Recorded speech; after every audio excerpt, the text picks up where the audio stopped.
95% of our lives are run and created by our subconscious mind programming. Imagine if your subconscious mind is running many negative, disempowering, and self-sabotaging programs. How will that 95% of your life turn out to be? Would you like help to change your subconscious programming into something that works for you and set it to attract and create everything you desire? Join Tamara Oviatt in her show Metaprogramming and the Human Biocomputer here on Om Times, where she will connect to the source energy and change your subconscious programming by deleting your negative belief systems. Tamara is the founder of Sacred Activations, a subconscious metaprogramming modality that rewires your brain and shifts hundreds of your belief systems so you can break away from lack, pain, and suffering and take control of what you want to create in your life. Tamara has helped hundreds of thousands of people worldwide, and she is here to help you too. It's not about fighting what you don't want. It's about creating what you do want. And the only way to do that is to change and upgrade your subconscious programming. Let Tamara help you create magic in your world. Tune in every week at Metaprogramming and the Human Biocomputer. Hi, everyone. Welcome. I've got Peter Canova on. He's highly successful, multilingual, international businessman who, after a series of life-changing spiritual experiences, began studying and writing on spirituality and consciousness. He is the author of a 25 times, that's really cool, award-winning First Souls Trilogy, and has contributed to the popular Chicken Soup of the Soul series. He hosts a podcast on quantum spirituality on Dream Vision 7 network. Welcome to the show, Gary. I'm so excited that I get to interview you. Wow, it's nice to be with you. Thanks. And that you're here today. So thank you so much for being here. When I read your questions, I was so excited because I channel the multiverse and the multiverse blueprint, but I'm not a researcher. You know, when I first started channeling all these healing abilities, I didn't know what I was doing. I still don't. And I didn't even know what sacred geometry was. So to have you on that we can really talk about this, I'm really excited about this. Well, great. I'm looking forward to it. Thank you. So, okay. So how does physicists have contemplated the existence of parallel universes since the 1800s? Can we talk about that? Sure. Well, I think it's really pays to talk about parallel universes from two different perspectives, what science is saying about it, what ancient spirituality says about it, because they do overlap. But I think the spiritual side is a lot more clear and understandable and makes more sense, at least to me. But there's a number of theories that are floating around out there about parallel universes, and some of them get rather complicated. So there's a bubble universe theory, which says there's more than one Big Bang, so there's more than one universe out there. And one of these days, our universe could, technically meet up with one of those. There's another theory out there that says that we're kind of like a bubble in a bubble. That's called the brain theory, BRANE, which is short for membrane. And what that kind of says is that the parallel universes are contained in these sort of barrier-like, membrane-like structures, and we may be inside another membrane. Then the wildest theory is the many worlds hypothesis, which is that every event that occurs actually leads not just to one result, but leads to multiple results, which create multiple dimensions. Okay, wrap your head around that one. So you see, the scientific theories are a little counterintuitive and a little out there. But I think the important thing to understand is that they're recognizing in one form or another that there's very likely something called a multiverse out there. There are very likely parallel universes out there. Now, so to get to, from a spiritual standpoint, and this is where I think things make a little bit more sense and become a little bit more clear. And the reason for that is that the spiritual point of view, in particular, I'm talking about the gnostic spiritual tradition, and I can explain who the Gnostics were later on if your listeners don't know. But the Gnostics really were a group that were centered in ancient Alexandria, Egypt, and they really combined so many different streams of spirituality of that day: Buddhism, Hinduism, Hellenistic philosophy, Egyptian Hermetic practices, and even the Kabbalah. And the Gnostics were exposed to all these and essentially had synthesized these principles into an understanding of how the universe operates, how creation happened, how the universe appeared, and how it's maintained. So what I'm going to talk about today is largely coming from the Gnostic tradition. But the reason why I think it really makes more sense is because the Gnostics start to explain the multiverse and the creation from the standpoint of consciousness. Consciousness is their point of departure. Now, the reason why science, I think, is all over the board is because science still starts from a materialistic standpoint. There's still a strong belief, not becoming less dominant, but still a strong belief in the scientific community that life and consciousness started from the bottom up, meaning there was somehow this random collection of particles that collided with one another and formed more and more complex organisms, which eventually led to life. The problem is none of it makes any sense because they never explain how inorganic matter all of a sudden became organic and was able to, form more complex biological structures. But if you take it from the top-down standpoint, that life started from consciousness, that it was essentially a giant mind construct from a source consciousness, things start to fall into place a little bit more and become more intelligible. So what the tradition says is that this source consciousness projected out other points of consciousness. For people from a Judeo-Christian background, you can call these other points angels or archangels or whatever. They're not really what they really were. Entities, like individual intelligent entities. So this way to think of it is think of like the layers of an onion or concentric circles. The source was at and it radiated out these separate points of consciousness.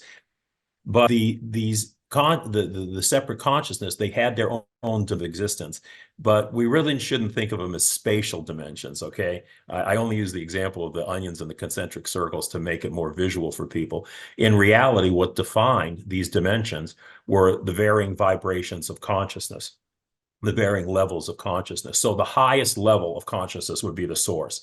The next level out would be a little bit more diluted or limited from the source. The next level out would be a little bit more diluted, and so forth and so on. So that the further you got away from the source consciousness, the lower the level of awareness.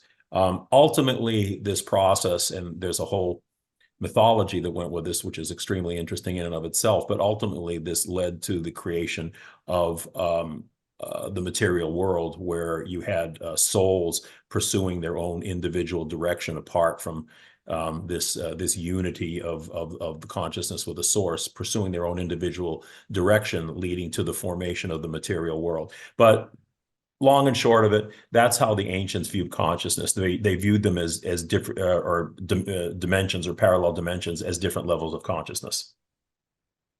So I want to go back to something you said because your computer locked up for a couple seconds again. Angels. Angels are what? Okay, what I was saying is that these points of consciousness that were radiated out from the source, to help people think of them, you can think of them as angels or archangels, but not really. What would the Gnostics called them eons, A-E-O-N-S, which means eternities.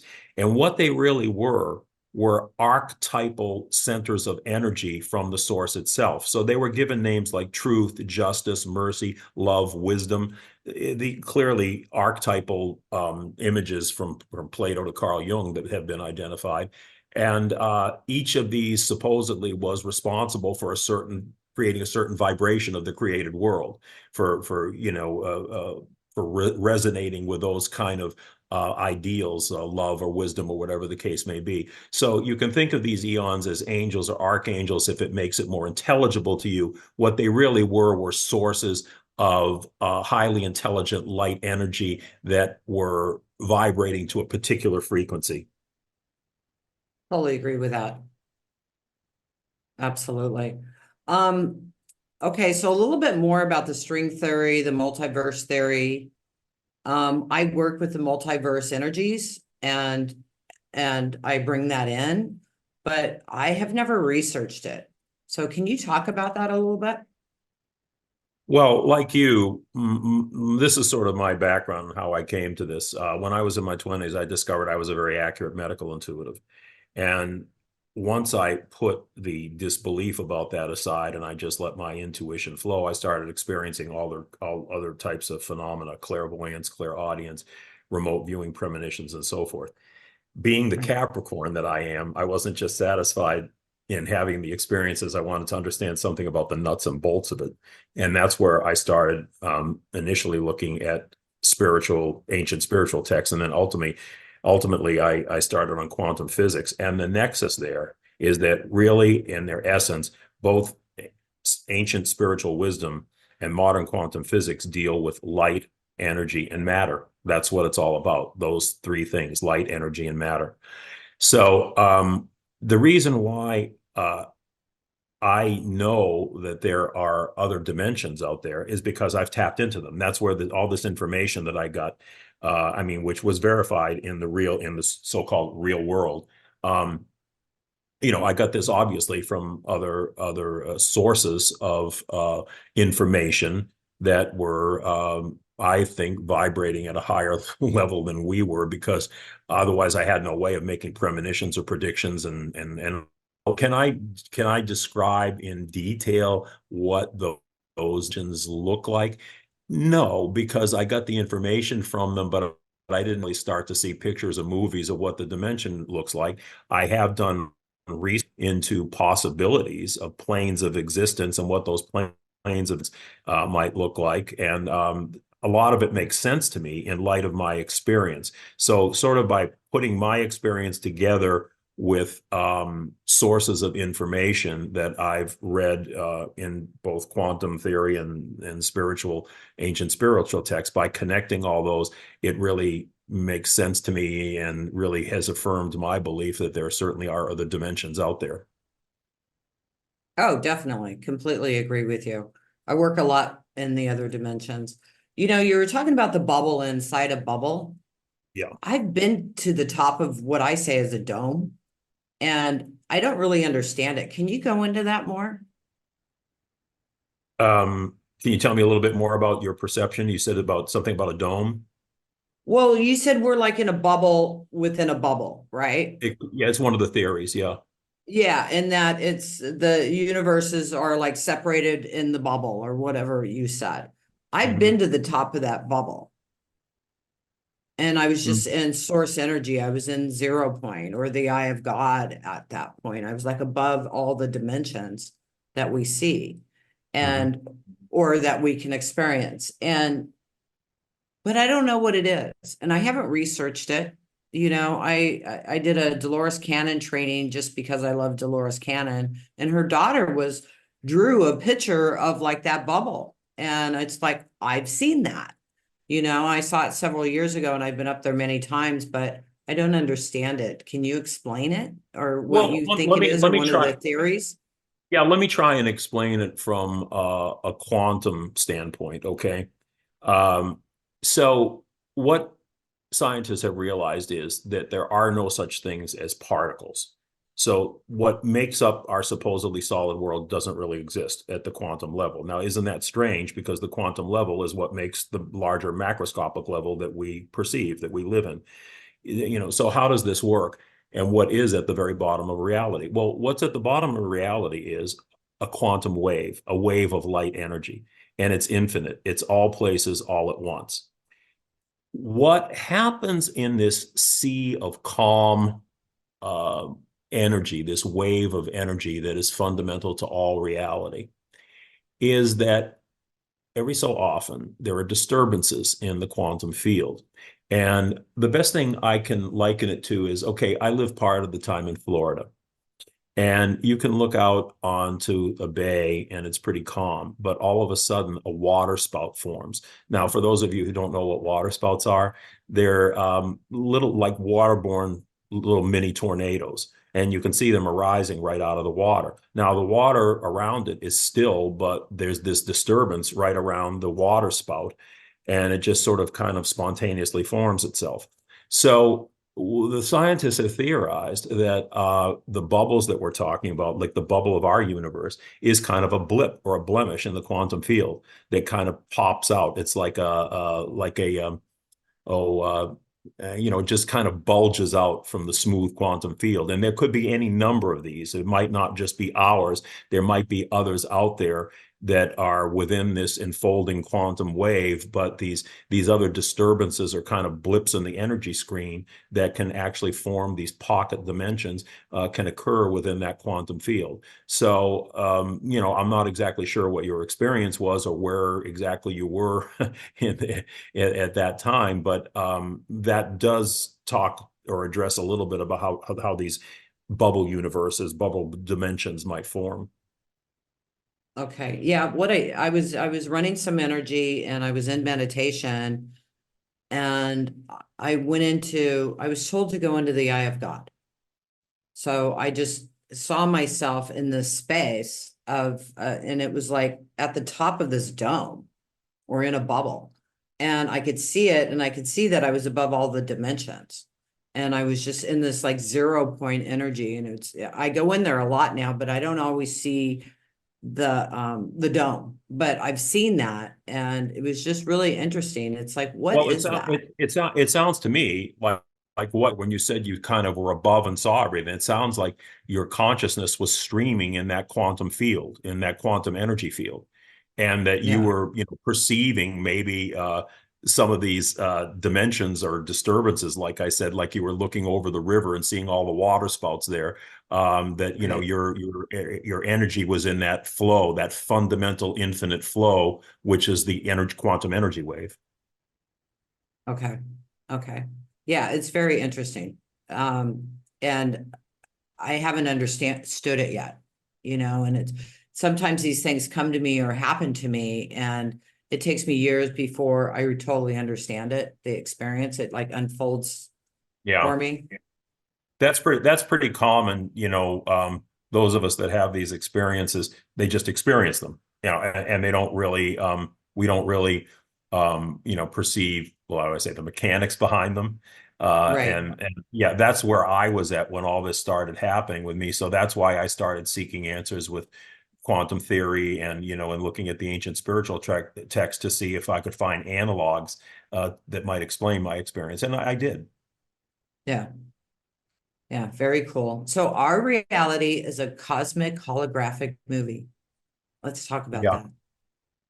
Well, there's a very good chance that we're living in a giant simulation, kind of like the holodeck on Star Trek, where they were able to program all these different experiences, go back to different time frames with all these characters, and they were so vivid and they're so real. Sometimes the crew on the Star Trek crew would immerse themselves in these experiences and as if it was happening to them. And so sometimes you forget you're the programmer. And you become so involved in the program that you've created.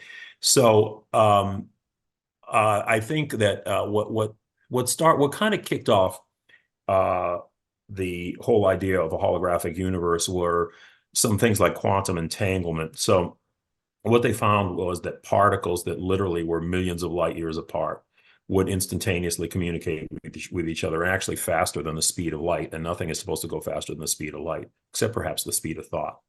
And so that would be like saying there's a version of you here on Earth, and say there's another version of you on Mars, and I pinch the Earth version, and the one on Mars says ouch at the exact same time. Okay, so how does that happen? How do particles that are literally light years apart instantaneously communicate with one another?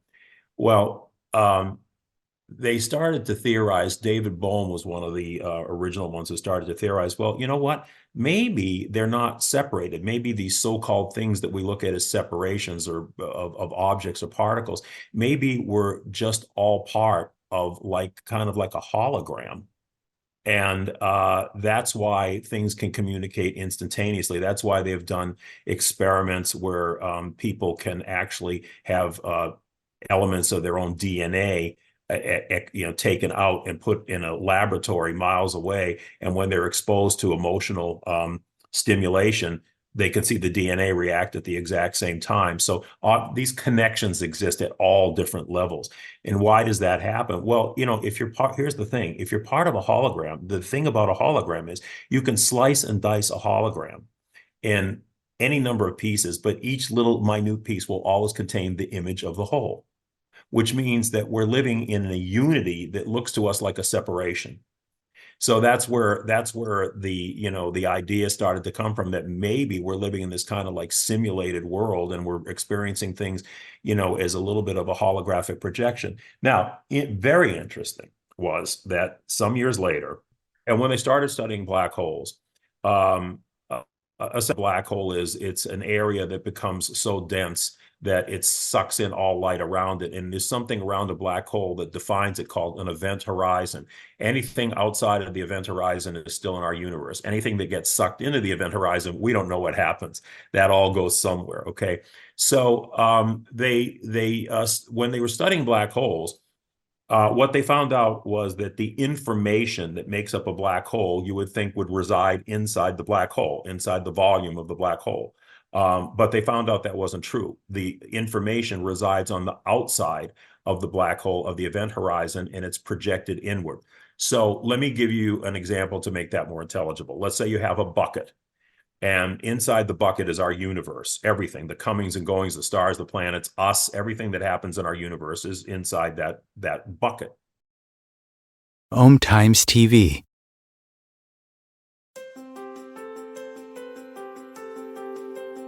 Do you want to go deeper into sacred activations, which is a subconscious metaprogramming process? Tamra Oviatt is inviting you to visit her website at tamraoviatt.com to sign up and get lifetime access to 3 free activations that you can listen to anytime you want or as often as you need. If you like what Tamra does and like to incorporate sacred activations into your life, she also offers live webinars, masterclasses, and practitioners training to further support your healing, manifestations, and expansion. There are hundreds of activations on her website that address different aspects of your life: money, health, relationships, intuitive abilities, and more. Head over to her website at tamraoviatt.com and experience the magic of sacred activations. Thank you for listening.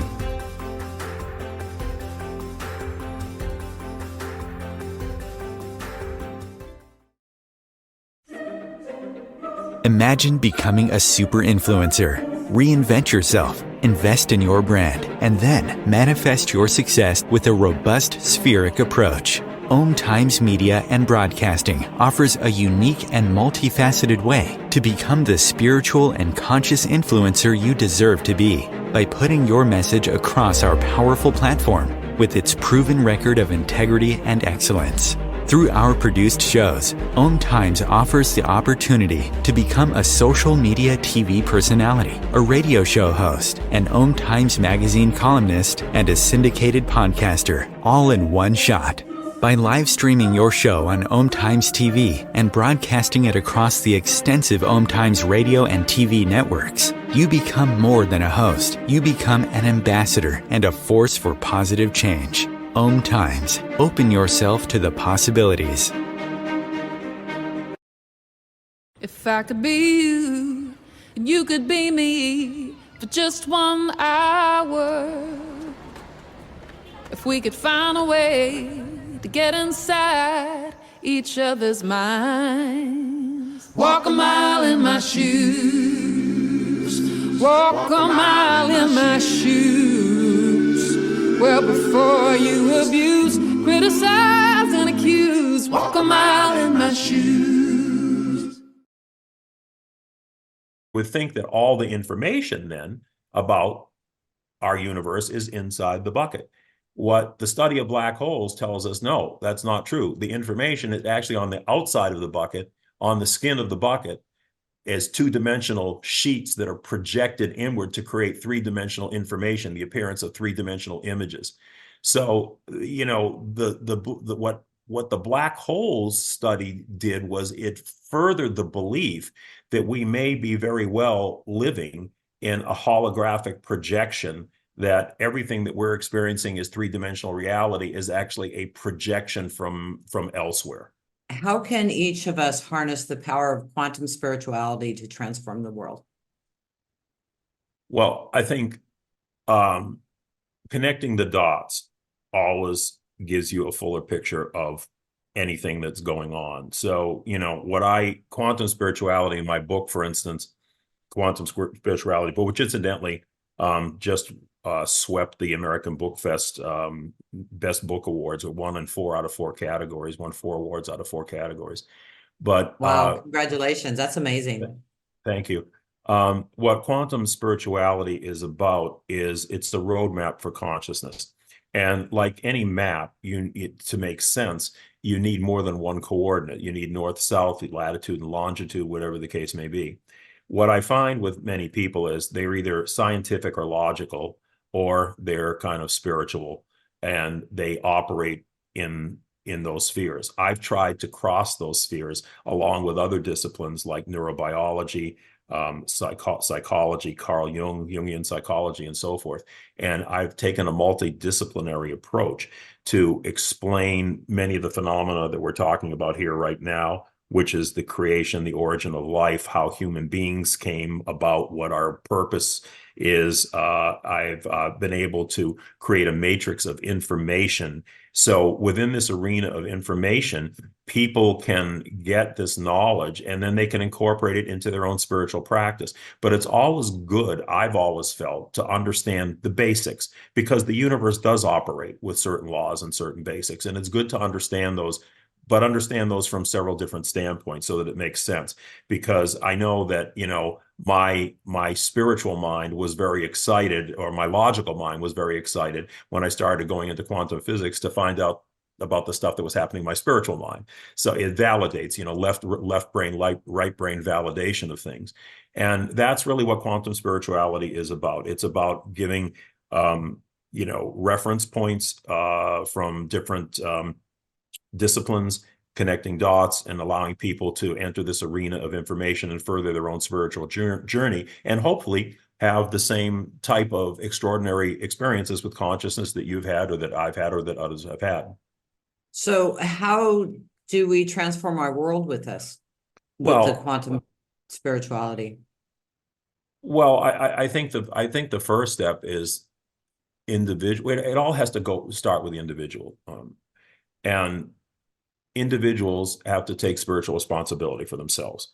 Opening up to spiritual understandings is just like any other form of work. If you ignore it or you don't pay attention to it, you won't grow into it. You won't understand it. And you'll just kind of lead your life. Life will lead you around by the nose. I say in the book, for one of the first questions I ask is, do you want to live in the basement or do you want to live in the penthouse? If you live in the basement, you can survive and do your job and go home and eat and have a family and do all these other things and enjoy life from time to time. But you really don't understand the fullness of life and what it's about. But if you move up to the penthouse with the type of knowledge that we're talking about, then you start to see things. When an individual consciousness opens up, it's a big thing. And when people start to have understandings that there's more out there than just what our 5 senses detect, that vibrates in the universe. Okay, that's a big event when an individual person understands that. When groups of people understand it, it's an even bigger event. I think some of us listening may have been in situations where you've been in a group meditation, or you get that group energy and it's like turbocharge, instead of by yourself, you're linked with other souls and other energies. And I mean, you just get that tingling all over your body and you just feel it. It's like I say, it's like being turbocharged. So, but it all starts with the individual, and it all starts with taking individual responsibility for your own spiritual growth. And then what you do with it, that's really up to you. Maybe it makes your business practice more successful, or more, a little bit more moral. Maybe you write books like I did, or you try and heal people like other people do. The expressions of what an individual person can do with that are unlimited. But it all begins with taking that initial responsibility to pursue that road and understand some of these questions. Okay, so I'm going to go back to this question again. The power of quantum spirituality to transform the world and us.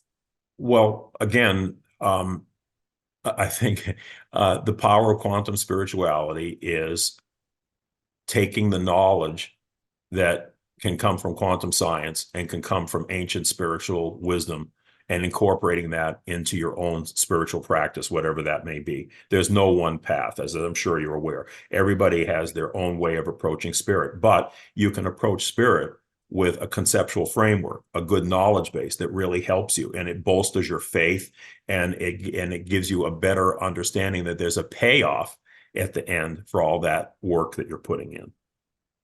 By studying the quantum physics?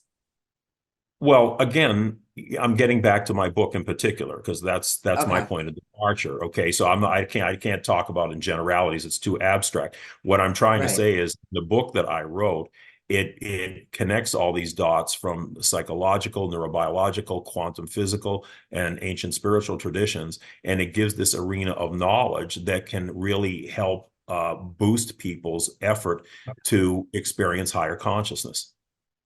Okay, through reading your book. Well, I'm not saying reading my book is the only way to do it, but I put a lot of thought and I put a lot of energy into this, and I hope people can benefit from my experiences, which is pretty extensive. Yeah, it sounds like it. It definitely sounds like it. Because to me, quantum spirituality to transform the world is, like you said, we're individuals, but we're all connected. So when in the universe, sees that we have groups thinking the same way. And how I think we transform it is with us shifting ourselves. It's like dominoes, and it goes into the collective consciousness and starts transforming the whole collective consciousness. What do you think of that? Well, I think in the I know in the Gnostic text, there's a concept that there's kind of a tipping point where when enough people awaken in consciousness, it starts to tilt the landscape in a different direction, and hopefully in a much better direction than where we're heading. But again, the whole idea of group consciousness, now that can work for the negative too. I mean, look at what happened in Nazi Germany. I mean, Nazism, communism, these are really mental viruses that have dramatically impacted people's lives for the worse. When you have a group of people who are oriented, and hopefully they have a spiritual understanding, and that incidentally, I make a distinction from spirit and religion. Okay. I mean, religion is fine. I'm not one of these people that goes around bashing religion or knocking religion. However, I do feel that spirituality is on a higher plane than religion, because if you're on your journey of life or journey of spirit, religion, says, okay, come on into our box, and we'll give you certain information, but you got to stay in our box because this is the only thing that's valid. Whereas the true spiritual pilgrim will say, okay, fine, I'll take that and go on to the next way station and learn from that way station, and then go on to the next way station, and so forth and so on. So, you can take positive things from religion, but don't get boxed in. Keep an open mind, because, truth is an unfolding phenomenon. True, absolutely. I have an activation called Labels and Boxes, and I totally agree with you on that. But I also agree that spirituality also has its collective consciousness belief systems. And when you plug in to say I'm spiritual, you're also running all of their belief systems, that group consciousness of spiritual people. And I see how spiritual people really get sucked into these belief systems that really aren't true. And they keep you boxed in too. That's what I think when I think of spirituality versus religion. I think they're both boxes, and I don't feel like I belong to either one of them. Well, I don't feel that the spirituality you're talking about, I don't feel is true spirituality then. Because I mean, I personally had never subscribed to any spiritual group. I mean, I've kind of, worked this independently through my own experience. So if what you're saying is really the case, yeah, look, anything can fall into orthodoxy. Okay, science has fallen into orthodoxy. I mean, you can't, the scientific materialism says that if you even think that there's intelligent design behind the creation, that we're going to drum you out of academia. You're going to be an exile. The spirituality can be orthodox too, I suppose. For instance, if you go to a certain spiritual church or something. I suppose that can happen there, although I've never really gone to one except to speak, maybe. Yeah, so I mean, anything can fall into orthodoxy, but ultimately, as an individual, you have to seek your own path and develop your own belief. And I always say that prophets speak the heart of God, their followers start religions. And that's because the followers were not the ones that had the experience, not the ones that had the revelation. My goal with my book is to help people have their own revelations, to be their own prophets, so that they don't even have to believe people like me. In fact, when I speak publicly, very often I start off by saying, don't believe a damn thing I'm going to tell you. And people are saying, wow, what did I pay to come to this for? Well, what I'm really saying to them is that I want you to listen to what I have to say, consider what I have to say, use it as you feel it resonates with your truth. But at the end of the day, it is going to be your truth. You have to walk that road yourself and develop what your own belief system is about the truth of existence and your place in it and everything else, and be your own prophet. I mean, faith is nice and faith is helpful, but remember one thing about faith: you're taking somebody else's version of something. So I can tell you that fire burns, but until you put your hand in that fire, you don't really know that for sure. Once you put your hand in the fire, you own it. You own the truth of it. And that's what you need to get to. What enlightenment really is about is having an experiential relationship with higher consciousness, having an experiential relationship with higher dimensions. And experience means just that. You experience them. You don't fantasize about them. You don't take it on other people's say so. You experience it directly. That is the highest form of knowledge. That's where I would like to see people. Yeah, absolutely. I totally agree with that. It's important for people to have their own connection and not just believe other people. Yeah. Because you can totally be brought down the wrong road where, you're spinning out in these belief systems that don't even belong to you. Well, and people have agendas too. I mean, you can't always, there's been a lot of false prophets in life. And, some people are out there, mainly trying to, make money off of things. And as you grow and you mature spiritually, you become more discerning of these things. No. Yeah, I totally agree with you. I see a lot of false prophets. And they're very popular. They're very well known, and they're giving wrong information. What do you have to say? What would you like to say about that? Well, they may not necessarily be giving completely wrong information. They may be giving half truths or whatever. There may be some gems of wisdom. Look, I mean, in my opinion, even Paul, Saint Paul, was not teaching Christianity. He was a bit of a false prophet in my mind, because he was not teaching what Jesus taught, and he had his own version of things that were a mishmash of I don't know what. And he's an interesting character. Now, is he a false prophet? In a way, yes. There was some truth, I think, in what he said, but you're always going to run across this phenomenon in life where someone's going to sling you a line of BS for some reason. It's up to you to educate yourself and become more, mature in terms of spirit, in terms of knowledge and everything else, that you could be more discerning and, intuit that, what this guy's saying doesn't resonate with me. It doesn't sound right. No. Okay. So, where would you like to go from here? No, I mean, it's entirely up to you. I think we've talked about a lot of things. I mean, how much time do we have left? About 5 minutes. Okay, there were things that I probably would have said, but they would take more than 5 minutes. But then go ahead and say it. We can extend it a little bit. Yeah. Yeah.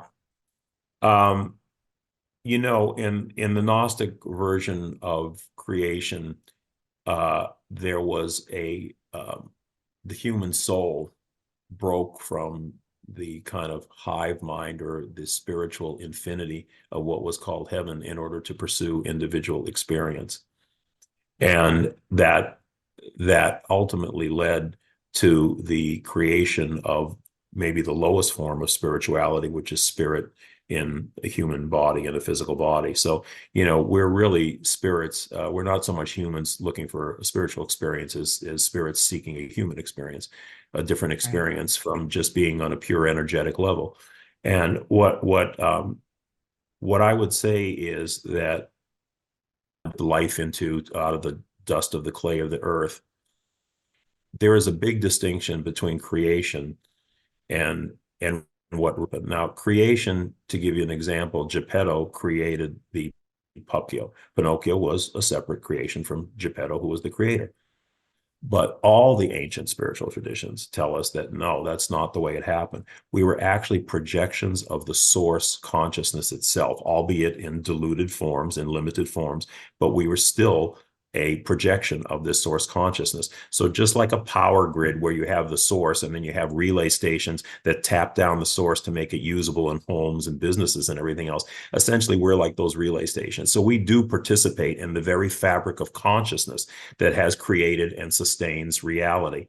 And what I would like to leave with people is that we are not these lowly creatures or creations. We are the fingers of God touching the face of this earth. And our purpose is to spiritualize the material and bring the experience of the material back to spirit. We are the bridge between spirit and matter. And we are much, much more than what we think we are. And we have a much more exalted role to play in terms of shaping what physical life can be like for generations to come. So I'd like people to get away from the whole guilt of original sin and all the other BS that we have been taught by organized religions, because we are a much higher state of being than that. Absolutely. Completely and totally agree with you. I love your explanation how we are like the fingers of God having this experience in matter and creation. Yeah. Yeah. Well, I truly, that's what all my experiences led me to. Yeah. Absolutely. I love all the research you've done and how you explain this. And I'm sure you go much deeper about all of this in your book. Can you give the name of your book again and maybe show it? Yeah, I don't have a copy with me, but it's called Quantum Spirituality, and it's available on all the online booksellers and in bookstores. It became an instant Amazon bestseller. It's got about 50 reviews on Amazon if people care to read them. About 90% 5-star and 4-star reviews. And I've also got a book series called the First Souls Trilogy, which is about the first spirits to incarnate into the material world, and it traces their lives over different epochs of history. And the first book is called Pope Annalisa. It's an African nun who becomes the first female pope at a time when America and Iran are going into a nuclear war. It's won 25 national and international book awards. I think it's maybe the most highly awarded independently published book on the market out there. It's become kind of a cult hit, and we're working on the first book, Pope Annalisa, to get that into a TV series on one of the streaming networks. So if you go to my website, petercanova.com, it's PeterCanova.com, you can learn more about all the different works, and I've got articles and videos and other informative information on there. Yeah, this is really cool. Someone said they just bought your book. Okay. Well, please, if you enjoy it, please give me a review on Amazon. Those always help. Absolutely. Thank you so much for being here, Peter. I really appreciate it. I'm so sorry we had so many technical issues today. It's just a kind of a strange day. I don't know what's going on because I don't really go into all the planet stuff of Mercury retrograde anymore. I just don't even think about it. But today it was very strange. I've had stuff happen on this computer today that I've never had happen in my life before. It was really weird, but I'm glad we were able to get through it enough for hopefully for people to relate to. Yeah, absolutely. Thank you so much for being here. I really appreciate it. Absolutely love talking to you, and have an absolutely beautiful day. And everybody, you can go to his website, petercanova.com. Thank you.